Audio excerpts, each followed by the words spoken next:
गांव में संजीव नाम का आदमी अपनी बेटी रंजना के साथ रहता था। रंजना जब बहुत छोटी थी तभी उसकी पत्नी राधिका का देहांत हो गया था, जिसके बाद संजीव बिल्कुल अकेला हो गया था। अब संजीव अपना और सिर्फ अपनी बेटी का ख्याल रखता था।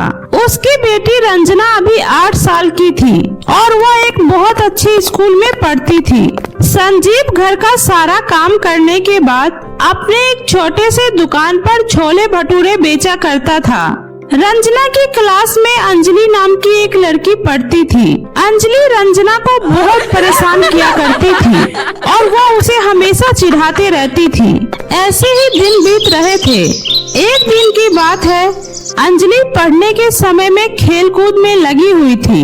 अंजलि, तुम पढ़ाई पर बिल्कुल ध्यान नहीं देती हो, पूरे दिन खेलते रहती हो।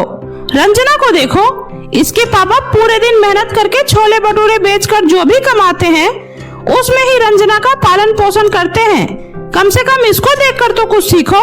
इसकी तो माँ भी नहीं है, फिर भी देखो तुमसे पढ़ाई में कितनी आगे है। ठीक है मैम, मैं आगे से खेलने से ज्यादा पढ़ाई में पूरा ध्यान लगाऊंगी।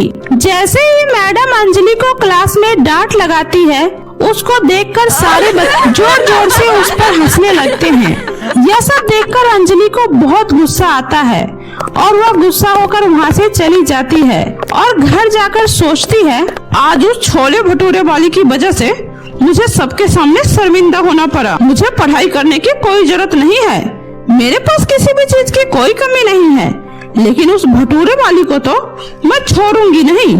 अपनी बेइज्जती का बदला तो मैं उससे लेकर ही रहूंगी। अगले दिन रंजना स्कूल जाते समय वह देखती है कि रास्ते में अंजलि कुछ दोस्तों के साथ बात कर रही है। रंजना उसे अनदेखा करते हुए वहाँ से जाने लगती है, लेकिन जब वो उनके पास से गुजरती है तो अंजलि अपना पैर उसके आगे बढ़ाकर उसे गिरा देती है, जिस वजह से रंजना कीचड़ में गिर जाती है। अरे, तुमने ये क्या कर दिया? मैं तुम्हारी शिकायत जाकर स्कूल में टीचर से करूंगी। तुमने मुझे क्यों गिराया? अरे, पर मैंने तो कुछ किया ही नहीं। वैसे भी यहाँ पर कीचड़ थोड़ी है, ये तो चॉकलेट है, चॉकलेट। तुम्हारे यहाँ तो कीचड़ को ही चॉकलेट कहते हैं ना, ये चॉकलेट ही तो है। अब खा ले तो इस चॉकलेट को। क्या सच में अंजलि, इन लोगों के यहाँ कीचड़ को चॉकलेट कहते हैं क्या? तो फिर तो तुमने बिल्कुल सही किया। खाओ अब मुफ्त का चॉकलेट। देखो, अब तो मेरे दोस्त भी कह रहे हैं कि मैंने कोई गलती नहीं की और मैंने तुम्हें कीचड़ में